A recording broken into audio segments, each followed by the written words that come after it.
ker bi pač vsaj nekaj bilo od tega. Pa bi ga kupili, da bi ga samo predelali, ali tudi imate kakšne zbirateljske vzgibe? Jaz zbirateljskih vzgibov nimam. Jaz bi samo to predelal na štrom in bi se vozil bistveno ceneje.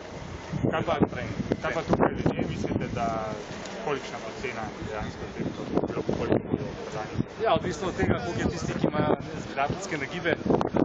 Če so taki med ljudmi, potem bo cena šla kar gor, 2-3-krat, mogoče več.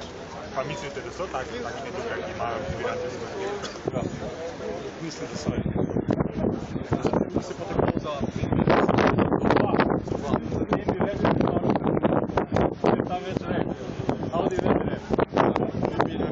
nekaj posebnega, če se pravzaprav. Ja, jaz bi predelal bi ga naredil štekor. Performanse je bile podobne, s tem, da bi bila cena za kilometer nekje euro pa pol, pardon, 100 km evrov. Se še nisem se odločil, če bom licitiral, samo ne verjamem, da bi šlo. Do kam mislite, da bo šlo glede na samo